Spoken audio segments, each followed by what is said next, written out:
Hello बच्चों, आज की इस वीडियो में मैं आप लोगों को भूगोल का पहला पार्ट जो कि एनिमस के एग्जाम में आता है पढ़ाने जा रहा हूँ। इसका नाम है हमारा सौर मंडल। तो इसमें सबसे पहला पॉइंट है सौर मंडल। सौर मंडल क्या होता है? सूर्य, 8 ग्रह, इन ग्रहों के उपग्रह तथा कुछ अन्य खगोलीय पिंड जैसे क्षुद्र ग्रह, पुच्छल तारा एवं उल्का पिंड मिलकर सौर मंडल का निर्माण करते हैं। तो सौर मंडल का निर्माण कौन कौन करते हैं? सूर्य है, सूर्य शामिल है उसमें, 8 ग्रह हैं और इन ग्रहों के उपग्रह भी हैं जैसे चंद्रमा, ये भी सौर मंडल में शामिल है। तब कुछ अन्य खगोलीय पिंड होते हैं, क्षुद्र ग्रह और पुच्छल तारा, आगे बताऊंगा मैं क्या होता है। पुच्छल तारा एवं उल्का पिंड, ये सभी लोग मिलकर के सौर मंडल का निर्माण करते हैं। इसे हम सौर परिवार भी कहते हैं। सौर परिवार का मुखिया सूर्य है। सूर्य के गुरुत्वाकर्षण क्या होता है? गुरुत्वाकर्षण सहायता से कोई चीज एक दूसरे से जुड़ी रहती है, खिंचाव बनता है। जैसे हम लोग पृथ्वी से जुड़े हुए हैं तो हम लोग गुरुत्वाकर्षण की वजह से पृथ्वी से जुड़े हुए हैं।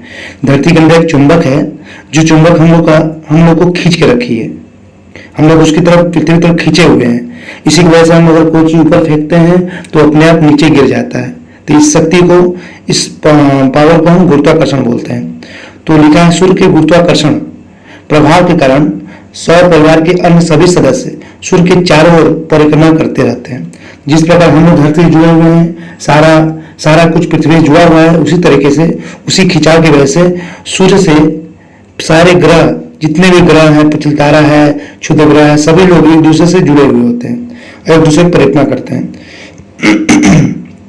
सूर्य सौरमंडल के केंद्र में स्थित अत्यधिक गर्म गैसों से बना तारा है। सूर्य भी क्या है? एक तरह का तारा है, लेकिन वो उसमें बहुत अधिक गर्म गैसें हैं। इनमें मुख्य रूप से हाइड्रोजन और हीलियम गैसें पाई जाती हैं। ये क्वेश्चन एग्जाम में पूछता है कि कौन कौन सी गैसें सूर्य में पाई जाती है? हाइड्रोजन और हीलियम पाई जाती है। इंपॉर्टेंट पॉइंट है। यह बहुत बड़ा है, हमारी पृथ्वी जैसे लगभग 13 लाख गोले इसमें समा सकते हैं। सूर्य पृथ्वी से 10 करोड़ किमी दूर स्थित है। पृथ्वी से 10 करोड़ किमी दूरी पर स्थित है सूर्य। 3 लाख किमी प्रति सेकंड की चाल से सूर्य का प्रकाश 8 मिनट 19 सेकंड में सूर्य से पृथ्वी तक पहुंचता है। देखिए ये भी क्वेश्चन इंपॉर्टेंट है। क्या है? 3 लाख किलोमीटर प्रति सेकंड, मतलब प्रति सेकंड चाल, मतलब कि एक सेकंड में 3 लाख प्रति किमी, एक सेकंड में 3 लाख किलोमीटर प्रकाश की चाल जो है चल देती है। ठीक, और इसको कितना सेकंड लगता है? 8 मिनट 19 सेकंड। 8 मिनट 19 सेकंड में पृथ्वी तक पहुंच जाती है सूर्य की किरणें। अगला पॉइंट है ग्रह। जो आकाशीय पिंड सूर्य के चारों ओर निर्धारित कक्षा में चक्कर लगाते हैं। अभी मैंने बताया कि सूर्य बीच में रहेगा और सूर्य के चारों तरफ ग्रह होंगे। वो ग्रह सूर्य के चारों तरफ चक्कर लगाएंगे और वो सूर्य के चारों तरफ चक्कर लगाएंगे, जैसे कि लगेगा कि वो एक सूर्य से जुड़े हुए हैं। उनका जो गोलाई है वो हमेशा बरकरार रहेगा, एक ही कक्षा में, एक ही वे में वो घूमते रहेंगे। ठीक है, तो उनकी जो कक्षा है वो एक ही अपने कक्षा में चक्कर लगाते रहेंगे, उन्हें ग्रह कहते हैं। हमारे सौरमंडल में 8 ग्रह हैं। सूर्य से बढ़ती दूरी के अनुसार इनका क्रम बुध, जो सूर्य से बढ़ती दूरी, सूर्य से सबसे नजदीक है बुध, शुक्र, पृथ्वी, मंगल, बृहस्पति, शनि, यूरेनस और नेपच्यून है। अगर सूर्य से हम दूरी देखें, सबसे नजदीक में बुध है, फिर उससे थोड़ी दूरी शुक्र है, फिर उससे आगे पृथ्वी है, उसके आगे मंगल है, उसके आगे बृहस्पति है, फिर शनि है, फिर यूरेनस है, फिर नेपच्यून है। सौरमंडल के सभी 8 ग्रह अपनी धुरी पर लट्टू की भांति घूमते हुए सूर्य के चारों ओर चक्कर लगाते हैं। लट्टू की तरह घूमते हैं जितने सारे ग्रह हैं सूर्य के चारों तरफ। यह घड़ी की सुई के विपरीत दिशा में अपनी कक्षा में सूर्य की परिक्रमा करते हैं। देखिए ये भी इंपॉर्टेंट पॉइंट है। घड़ी की सुई के विपरीत, घड़ी जिस दिशा में चलता है उसके विपरीत दिशा में अपनी कक्षा में सूर्य की परिक्रमा करते हैं। इन ग्रहों की अपनी धुरी पर घूमना परिभ्रमण, ये जो ग्रह हैं वो अपनी धुरी पर जो घूमते हैं, अपनी धुरी पर कैसे घूमते हैं? जहां पर हैं उन्हें उसी जगह पर घूमना, गोल गोल घूमना, उसे परिभ्रमण करते हैं। और सूर्य के चारों तरफ घूमना, उसको परिक्रमण करते हैं। तो इसका मतलब 2 तरीके की जो ग्रह हैं वो दो तरीके की गति करते हैं, एक परिभ्रमण गति होगी, दूसरी परिक्रमण गति। परिभ्रमण गति क्या हो गई, अपनी धुरी पर गति करना परिभ्रमण कहलाता है, और सूर्य के चारों तरफ गति करना परिक्रमण कहलाता है। नेक्स्ट पॉइंट है पृथ्वी। सूर्य से दूरी के क्रम में पृथ्वी तीसरा स्थान है। अभी मैंने बताया पहले सबसे पहले बुध होगा, फिर शुक्र होगा, फिर पृथ्वी होगा। तो सूर्य जो है वो दूरी के क्रम में पृथ्वी सबसे तीसरा ग्रह है। आकार में यह पांचवा सबसे बड़ा ग्रह है। वह ध्रुवों पर थोड़ी चपटी और मध्य में उभरी हुई होती है। पृथ्वी है, पृथ्वी एकदम पूरी तरीके से गोला नहीं है, वो ध्रुवों पर ऊपर और नीचे की तरफ वो चपटी है और मध्य में मोटी है, इसलिए इसके आकार को भू आभ कहा जाता है। इसके आकार को भू आभ कहते हैं। इसे हरित ग्रह भी कहा जाता है। पृथ्वी पर जल की अधिकता के कारण यह अंतरिक्ष से देखने पर नीले रंग की दिखाई देती है, इसलिए इसे नीला ग्रह भी कहते हैं। ये क्वेश्चन आता है कि नीला ग्रह किसे कहते हैं। अगला पॉइंट है उपग्रह। कुछ आकाशीय पिंड अपने ग्रह की परिक्रमा करते हुए सूर्य की परिक्रमा करते हैं। अपने ग्रह की परिक्रमा करने के कारण इन्हें उपग्रह कहते हैं। जैसे चंद्रमा पृथ्वी का एकमात्र प्राकृतिक उपग्रह है। जिस प्रकार सूर्य का चक्कर पृथ्वी लगाता है, उसी तरह चंद्रमा जो है वो पृथ्वी का चक्कर लगाता है, तो ये उपग्रह कहलाता है। नेक्स्ट पॉइंट है चंद्रमा। हमारी पृथ्वी का एकमात्र उपग्रह चंद्रमा है।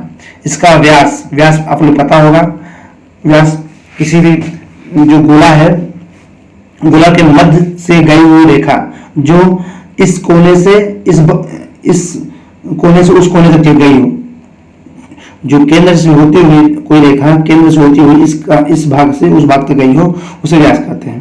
तो यह पृथ्वी के व्यास का 1/4 होता है, मतलब 1/4 होता है।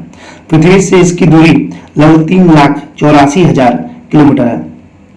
चंद्रमा की दूरी पृथ्वी से 3,84,000 किलोमीटर है। यह सूर्य के प्रकाश से प्रकाशित होती है। चंद्रमा के इस प्रकाश को चांदनी कहते हैं। इसका मतलब चंद्रमा के पास अपना खुद का प्रकाश नहीं है, यह सूर्य के प्रकाश को लेकर हमें प्रकाश दिखाती है, तब हमें लगता है कि हाँ चांदनी रात है। वो रात, वो जो चंद्रमा हमें उजाला दिखाता है वो किसका है, वो सूर्य की ही रोशनी है, वो ऑब्जर्व करके वो हमें देती है। इन्हें भी जाने। सूर्य एवं शुक्र एवं यूरेनस को छोड़कर सभी ग्रह घड़ी की सुई के विपरीत दिशा में परिभ्रमण करते हैं। देखिए ये इंपॉर्टेंट पॉइंट है। शुक्र एवं यूरेनस को छोड़कर सभी ग्रह घड़ी के सुई के विपरीत दिशा में परिभ्रमण करते हैं।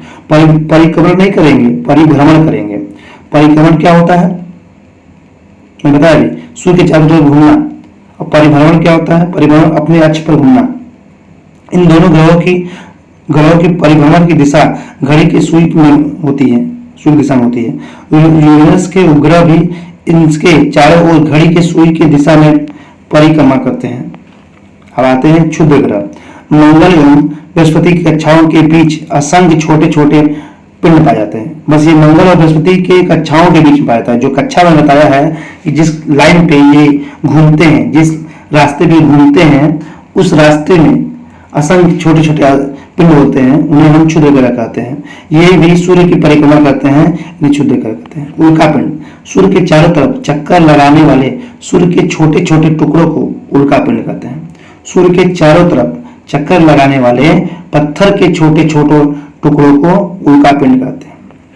पुच्छल तारा। पुच्छल तारे अथवा धूमकेतु चट्टानों, बर्फ, धूल और गैस के बने आकाशीय पिंड होते हैं। पुच्छल तारे क्या होते हैं, ये धूमकेतु क्या होते हैं, चट्टानों, बर्फ, धूल और गैस के बने आकाशीय पिंड होते हैं। अगला क्या है, कुइपर मेखला। कुइपर मेखला यह नेपटून के पार सौरमंडल के आखिरी सिरों पर एक तस्तरी के आकार की विशाल पट्टी होती है। तस्तरी मतलब प्लेट के आकार की एक विशाल पट्टी होती है। इसमें असंख्य खगोलीय पिंड उपस्थित है। इनमें कई बर्फ से बने होते हैं। धूमकेतु इसी क्षेत्र में आते हैं। इसे भी जाने। हमारे सौरमंडल में अगस्त 2006 के पहले 9 ग्रह माने जाते थे, मगर प्लूटो 9वां ग्रह था। यह नेपटून की कक्षा का अतिक्रमण करता था। अतः 24 अगस्त 2006 को अंतर्राष्ट्रीय खगोलीय संघ IAU ने यम को ग्रह की श्रेणी से हटा दिया। ये क्वेश्चन इंपॉर्टेंट यहाँ बनता है कि 9वां ग्रह कौन था, प्लूटो था, इसे कब हटाया गया। नेक्स्ट पॉइंट ब्रह्मांड। आपने तारों से भरे खुले आकाश में एक ओर से दूसरी ओर तक फैली चौड़ी सफेद पट्टी की तरह चमकदार पथ को देखा है। यह करोड़ों तारों का समूह है। हमारी आकाशगंगा का नाम मंदाकिनी है। इसे मिल्की वे भी कहा जाता है। इंग्लिश में इसे मिल्की वे कहते हैं, हिंदी में मंदाकिनी कहते हैं। ब्रह्मांड की उत्पत्ति। बिग बैंग की घटना के कुछ करोड़ वर्ष के बाद तारों और आकाशगंगाओं का निर्माण होने लगा। वास्तव में आकाशगंगा का निर्माण हाइड्रोजन हीलियम गैसों तथा धूल कणों को बनाने वाले इन बादलों को निहारिका कहते हैं। गुरुत्वाकर्षण के कारण इन बादलों से गैसीय पिंड बने, इससे तारों का निर्माण हुआ। आकाशगंगा के केंद्र में विशाल ब्लैक होल है जो गुरुत्व केंद्र का कार्य करता है। इसके कारण आकाशगंगा का स्थायित्व बना हुआ है। अगला पॉइंट है ब्लैक होल क्या होता है। अभी आपको टर्म एक मिला ब्लैक होल। बिग बैंग समझा।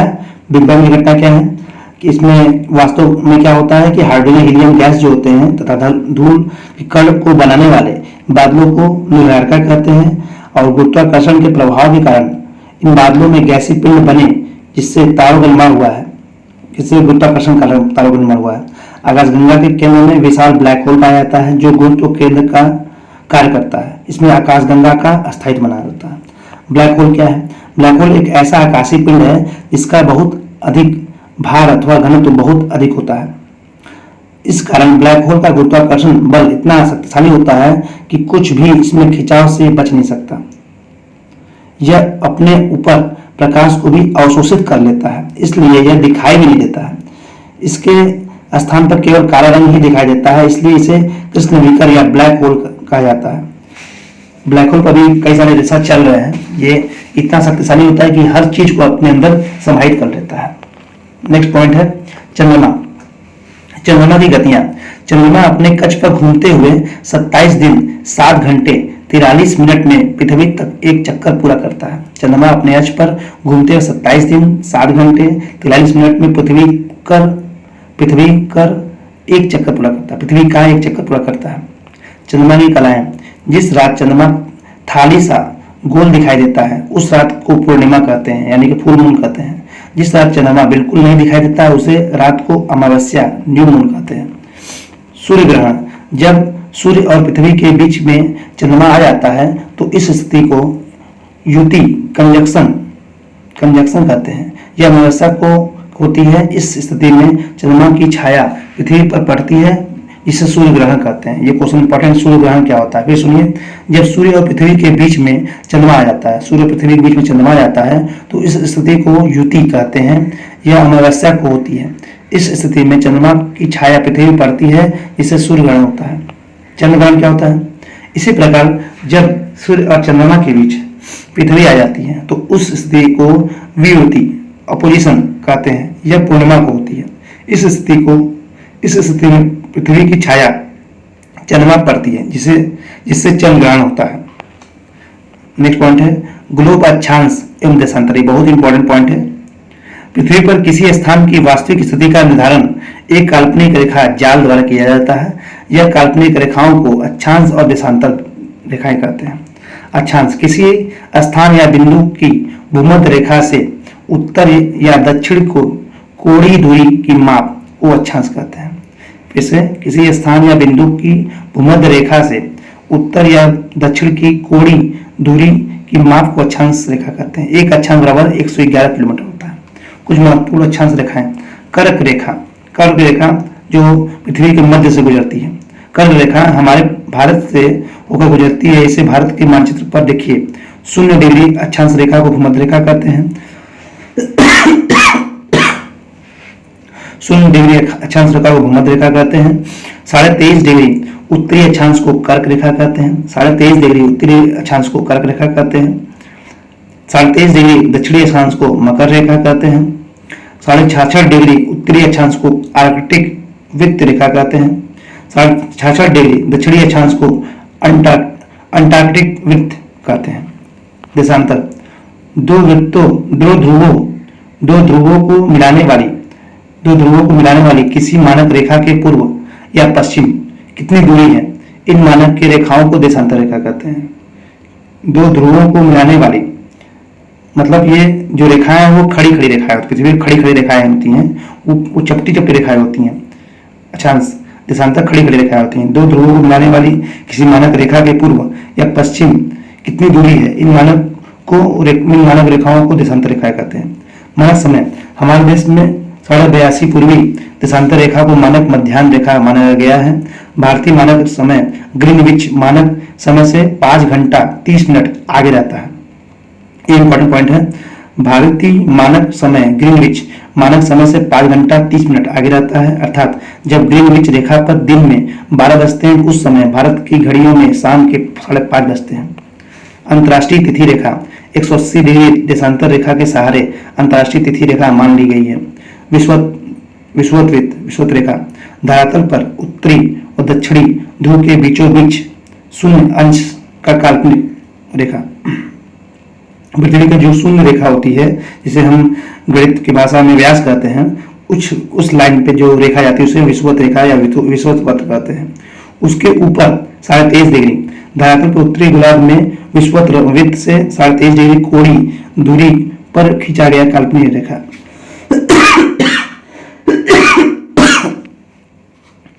अगला है मकर रेखा। धरातल पर दक्षिणी गोलार्ध में विषुवत रेखा से 23.5 डिग्री कोणीय दूरी पर खींचा गया काल्पनिक रेखा या वृत्त। आर्कटिक रेखा धरातल पर उत्तरी गोलार्ध में विषुवत वृत्त से 66.5 डिग्री कोणीय दूरी पर खींचा गया काल्पनिक रेखा। अंटार्कटिक वृत्त धरातल पर दक्षिणी गोलार्ध में विषुवत वृत्त से 66.5 डिग्री की कोणीय दूरी पर खींचा गया काल्पनिक रेखा। सुदूर संवेदन किसी दूर स्थित स्थान, वस्तु, घटना एवं अथवा धरातल के बारे में बिना वहां गए सूचना अथवा जानकारी प्राप्त करना सुदूर संवेदन कहलाता है। नेक्स्ट पॉइंट है भौगोलिक सूचना प्रणाली। सुदूर संवेदन द्वारा अनेक भौगोलिक जानकारियां प्राप्त होती हैं। इस प्रकार जानकारियों को कंप्यूटर के विश्लेषण के द्वारा पुनः नए निष्कर्ष एवं सूचनाएं प्राप्त करना भौगोलिक सूचना प्रणाली GIS कहलाता है। तो बच्चों आज के लिए इतना ही, मिलते हैं नेक्स्ट वीडियो में।